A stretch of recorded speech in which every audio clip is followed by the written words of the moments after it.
2025 ഇത് അവസാനിക്കുകയാണ്. അരും കൊലപാതകങ്ങളുടെ ആണ്ടെന്ന് പറയേണ്ടി വരും 2025-നെ. അത്രമേൽ കേരളം ഭയത്തോടെ കണ്ട ക്രൂരതകളും കുറ്റവാളികളും, നാടുവിറപ്പിച്ച കൊലയാളികൾ.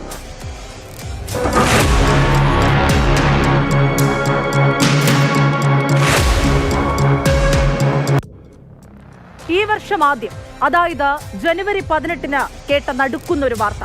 ജനിപ്പിച്ചതിന് പ്രതികാരം ചെയ്ത മകൻ ആഷിഖ്, ലഹരിമൂത്ത് ചെയ്തു കൂട്ടിയ പാതകം.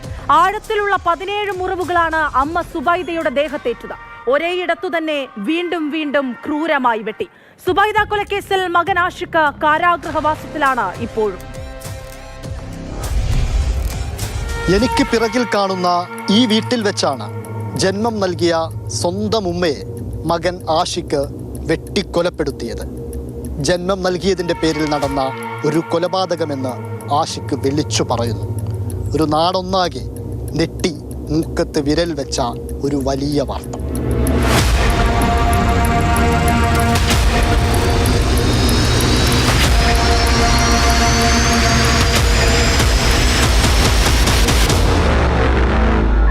ജന്മം നൽകിയതിന് സ്വന്തം അമ്മയെ കൊന്ന ഒരു മകൻ.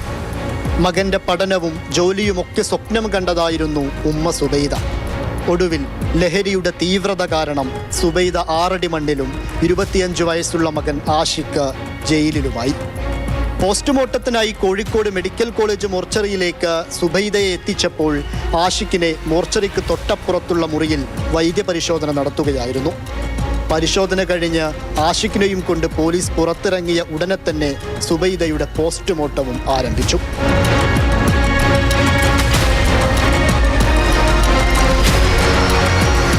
ലഹരിയിൽ ലക്കുകെട്ടപ്പോൾ നടന്ന കൊലപാതകമാണെങ്കിൽ സ്വബോധം വരുമ്പോൾ അല്പമെങ്കിലും കുറ്റബോധം തോന്നുമെന്ന് നിങ്ങൾ കരുതിയോ? എന്നാൽ അങ്ങനെയൊന്നില്ല. മാധ്യമങ്ങളോട് വരെ പരമപുച്ഛമായിരുന്നു ആഷിഖിന്.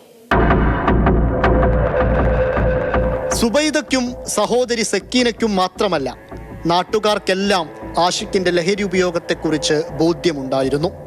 അയൽവാസികളുടെ എല്ലാ കരുതലും ശ്രദ്ധയും പതിഞ്ഞ വീടായിരുന്നു അടിവാരത്തെ സുബൈദയുടെ വീട്. സ്വന്തം വീട്ടിൽ നിന്ന് മാറി പുതുപ്പാടിയിലെ സഹോദരിയുടെ വീട്ടിലെത്തിയപ്പോൾ ബഹളം കേട്ട് ഓടിച്ചെല്ലാൻ ആരും ഉണ്ടായിരുന്നില്ല. കിട്ടിയ തക്കം ഉമ്മയെ ആഷിഖ് കൊലപ്പെടുത്തി. ഇവൻ മയക്കുമരുന്നിന്റെ അടിമയായതുകൊണ്ട് അതടിച്ച് വന്നു കഴിഞ്ഞാൽ അലമ്പാണ് ആള്.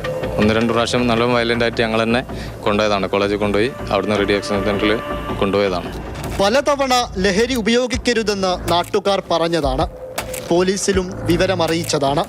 ഒടുവിൽ ഡി അഡിക്ഷൻ സെന്ററിലെ ചികിത്സയിലും നാട്ടുകാർക്കും വീട്ടുകാർക്കുമെല്ലാം പ്രതീക്ഷയുണ്ടായിരുന്നു. എല്ലാം വെറുതെയായി എന്ന് മാത്രം. ബ്രെയിൻ ട്യൂമർ ശസ്ത്രക്രിയ കഴിഞ്ഞ് വിശ്രമത്തിലായിരുന്നു സുബൈദ. ഉമ്മയെ കാണാനായി എത്തിയതായിരുന്നു ആഷിഖ്. സഹോദരിയാവട്ടെ ജോലി ആവശ്യാർത്ഥം പുറത്തുമായിരുന്നു. ഇതിനിടയിൽ തൊട്ടപ്പുറത്തുള്ള വീട്ടിൽ നിന്ന് തേങ്ങ പൊളിക്കാനാണെന്ന വ്യാജേനെ അരിവാൾ കത്തി വാങ്ങി ആഷിഖ് ഉമ്മയെ വെട്ടിക്കൊലപ്പെടുത്തിയത്. ജന്മം നൽകിയതിന് ഉമ്മയെ കൊലപ്പെടുത്തിയെന്നാണ് മൊഴി. അടിവാരത്തെ സുബൈദയുടെ വീട്ടിൽ ഇനി പ്രശ്നങ്ങളോ കോലാഹലങ്ങളോ ഇല്ല. സുബൈദ 6 അടി മണ്ണിലേക്കും മകൻ ആഷിഖ് ജയിലിലേക്കും പോയി. പക്ഷേ ലഹരിയുടെ ആസക്തിയിൽ ഇനിയും എത്ര പേർ മരിക്കണം? ഇംതിയാസ് കരീം, മാതൃഭൂമി ന്യൂസ്, കോഴിക്കോട്.